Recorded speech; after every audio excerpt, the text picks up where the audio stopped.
ఆంధ్రప్రదేశ్ అంటేనే ఎన్నికలకు ఒక అడ్డగా మారింది. ఆయా రాజకీయ పార్టీలు, ఆయా రాజకీయ సమరం, ఆ రాజకీయ యుద్ధం ఎన్నికలంటే ఇదిరాబాయ్ అనేటట్టుగానే పోతున్నాయి.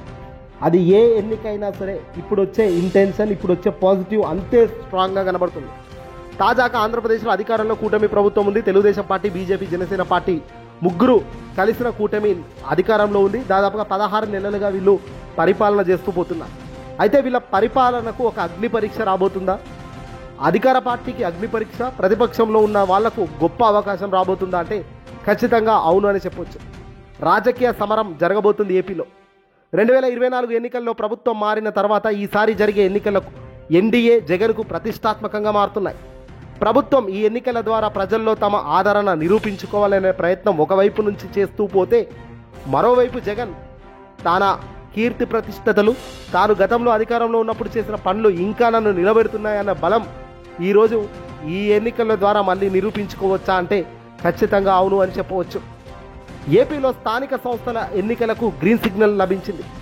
తాజాగా వచ్చే ఏడాది మార్చి 17కి మున్సిపల్ స్థానిక సంస్థల ఎన్నికల పదవీకాలం ముగుస్తున్న నేపథ్యంలో ముందుగా ఎన్నికలకు సిద్ధం కావాలి అంటూ ఏకంగా రాష్ట్ర ఎన్నికల కమిషనర్ నీలం సాహ్ని గారు ఆంధ్రప్రదేశ్ ప్రభుత్వానికి లేఖ రాయడం ఇప్పుడు హాట్ టాపిక్గా మారింది. ఎన్నికల సన్నాహాలు షెడ్యూల్ను కూడా విడుదల చేశారు ఆమె. ముందుగా పంచాయతీల అప్గ్రేడేషన్, సమీపంలో ఉన్న పంచాయతీలను మున్సిపల్ స్థానిక సంస్థలలో విలీనం చేయడం, ఆ తదుపరి కార్యక్రమాలపై వెంటనే దృష్టి పెట్టాలి అని సూచించారు ఆమె. ఏకంగా 123 పట్టణ స్థానిక సంస్థలకు గాను 2021 మున్సిపల్ ఎన్నికల్లో 12 మున్సిపల్ కార్పొరేషన్లు, 75 మున్సిపాలిటీలు అలాగే ఎన్నికలు నిర్వహించారు. ఈ ఏడాది మార్చి 18న మొదలైన వారి పదవీ కాలం కూడా దాదాపుగా వచ్చే ఏడాది మార్చి 17 నాటికి ముగుస్తున్న వేళ ఖచ్చితంగా ఇప్పుడు మళ్ళీ స్థానిక సంస్థల ఎన్నికలు ఇప్పుడు రచ్చకెక్కబోతున్నట్టుగా తెలుస్తోంది. ఓవైపున సింగిల్గా సింహం మాదిరిగా జగన్ నిలబడితే, మరోవైపు కూటమి 3 పార్టీల కలయిక మరోవైపున నిలబడుతుంది. ఎవరు గెలుస్తారు, ఏ పార్టీ అధికారంలోకి వస్తుంది స్థానిక సంస్థల ఎన్నికల్లో అన్నదే ఇప్పుడు పెను సవాళ్లుగా మారింది ఇరువురికి. ఇక అదేవిధంగా రెండో విడతలో నెల్లూరు మున్సిపల్ కార్పొరేషన్లతో పాటు 12 మున్సిపాలిటీలు అలాగే నగర పంచాయతీలకు ఎన్నికలు నవంబర్ 2021లో జరిగినాయి. ఈ 13 స్థానిక సంస్థలకు వచ్చే ఏడాది నవంబర్ 21కి టైం దగ్గర పడుతుంది.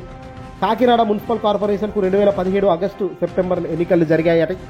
2022 సెప్టెంబర్కు వాటి గడువు కూడా ముగుస్తుంది.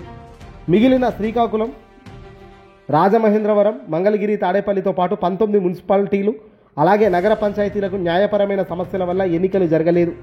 మున్సిపల్ కార్పొరేషన్ చట్టం 1955 ప్రకారం సాధారణ ఎన్నికల సభ్యుల పదవీకాలం పూర్తయ్యే 3 నెలల లోపు ఎన్నికలు నిర్వహించాలని లేఖలో స్పష్టం చేసింది.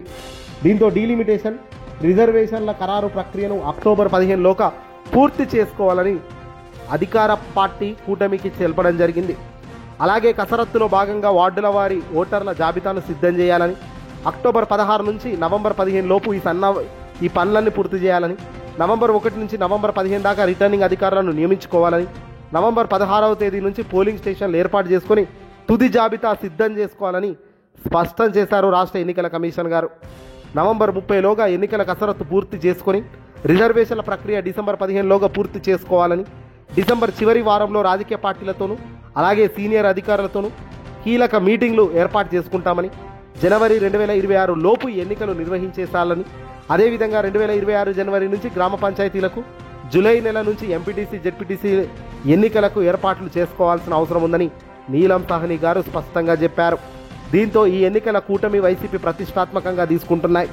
ఇప్పుడు గెలిచి రాబోయే కాలంలో మాదే గెలుపని నిరూపించుకునేందుకు ఒకవైపున జగన్ ప్రయత్నాలు చేస్తుండగా, అధికారంలోకి వచ్చి దాదాపుగా 16 నెలలు అయింది కాబట్టి ఇంకో 4-5 నెలలు అంటే దాదాపుగా 20 నెలల కాలం రెఫరెండంగా తీసుకొని ఏకంగా ఎన్నికలు ఏం చేస్తే బాగుంటుంది, ఎలా మేము అధికారంలోకి రాగలిగాము, ఎలా విజయం సాధించాము, ఏమేమి హామీలు అమలు చేశామనేది కూటమి చెబుతూ ముందుకు పోయే పరిస్థితి కనబడుతుంది.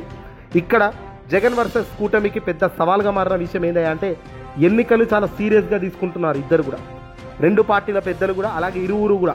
దీనికి మూలంగా అనేక రకాలుగా ప్రజలను మభ్యపెట్టేందుకు, మీడియా అటెన్షన్ పొందేందుకు ప్రయత్నాలు జరుగుతున్నాయి. ఎట్ ఎనీ కాస్ట్ ప్రజలకు మంచి జరిగిందా లేదా, కూటమి అధికారంలోకి వచ్చినాక ప్రజలకు మంచి జరిగిందా, లేదంటే జగన్మోహన్ రెడ్డి గారి హయాంలోనే ప్రజలు మేలు బాగా పొందారా అన్నది ఖచ్చితంగా ఆలోచించాలి ఈ స్థానిక సంస్థల ఎన్నికల్లో.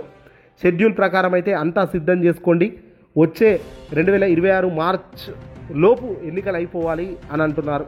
మరి చూడాలి షెడ్యూల్ ఖరారు ఎలా ఉంటుందో, ఎలాంటి పరిస్థితుల నేపథ్యంలో ఇవన్నీ ముందుకెళ్తాయో. ఏదేమైనా అప్పుడే మరో ఎన్నికకు సిద్ధం అంటున్నారు ఏపీ మొత్తం కూడా. చూడాలి మరి యుద్ధం ఎలా ఉంటుందో.